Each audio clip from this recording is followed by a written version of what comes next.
j'aimais vraiment ça, le VIH. Terry Laplante-Beauchamp est une étudiante à la maîtrise en microbiologie. Plutôt que de rester chez elle pendant la pandémie, elle a décidé de répondre à l'appel du gouvernement et d'aider. Donc, on m'a assigné au CHSLD La Salle.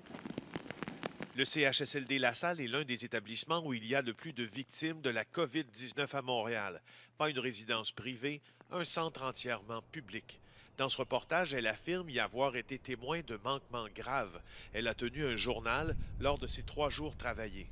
Bon, c'est sûr qu'en arrivant, j'ai été un petit peu choquée. En voici des extraits. Au jour 1, elle affirme « Au début de mon premier quart, il n'y a pas de réunion du personnel. On ne nous transmet aucune directive, écrit-elle. La préposée la plus expérimentée me reproche de suivre les étapes de décontamination. Elle me dit que nous n'avons pas le temps. Celle-ci est tellement dépassée par la gestion de la pandémie qu'elle semble avoir perdu son humanité. Elle laisse sonner les cloches et s'exaspère à chaque demande d'aide pour les résidents, car elle n'en peut plus. On veut pas manquer d'humanité, mais on est comme forcé à manquer d'humanité, puis c'est quelque chose qui déchire les gens, je pense. Là. Au jour 2, elle poursuit en affirmant que Madame B me dit qu'elle n'a pas pris de bain complet depuis des semaines et que son lit n'a pas été changé non plus. Tous les autres résidents sont dans la même situation. Madame S, une patiente de 87 ans, me répète sans cesse à quel point elle désire mourir, qu'elle n'en peut plus du confinement. Elle pleure et me demande un câlin, mais je ne peux pas risquer de la contaminer.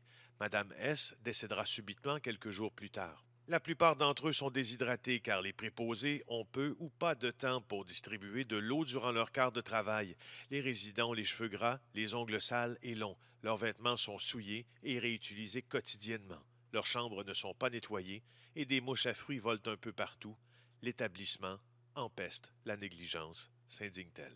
Oui, j'ai côtoyé la mort aussi en CHSLD, mais c'était pas pareil. C'était pas la mort dans la solitude complète. C'est juste déplorable à voir. Moi, ça me fend en deux. Là. On me dit « je veux mourir, laissez-moi mourir en paix ». Ça, c'est des choses qui sont très difficiles à entendre, mais très difficiles à vivre pour eux aussi. Là. Le 3e jour, elle relate que Mme O a été transférée au début de la pandémie et ne possède aucun effet personnel sauf une paire de chaussettes. Elle crie « Aidez-moi, je ne veux pas mourir, je veux rentrer chez moi, aidez-moi s'il vous plaît ». C'est à ce moment que je réalise l'ampleur de la situation, se rappelle-t-elle. La forte augmentation des cas positifs à la COVID-19 dans ce centre est causée par les employés qui ne reçoivent pas de directives quant aux mesures d'hygiène. Ça n'a pas été géré de façon assez importante. Puis là, ça commence vraiment à bouger un petit peu. Mais je trouve pas que c'est suffisant. Là. Vendredi dernier, à bout de souffle, la jeune préposée a été conduite en ambulance à l'urgence où elle a subi un test de dépistage pour le coronavirus. Elle est en quarantaine chez elle depuis. Nous avons fait lire son journal au Conseil pour la protection des malades. Il affirme qu'il s'agit d'une atteinte à la sécurité des résidents. T'sais, au départ, moi, quand je suis rentrée là, c'était 11 décès. Là, c'est rendu 22 en une semaine. C'est pas normal, là. Le CIUS de l'ouest de l'île de Montréal, de qui relève cette résidence, n'a pas donné suite à nos demandes d'information. Il faut faire quelque chose pour ça, là. Absolument. Félix Séguin, TVA Nouvelles, Montréal.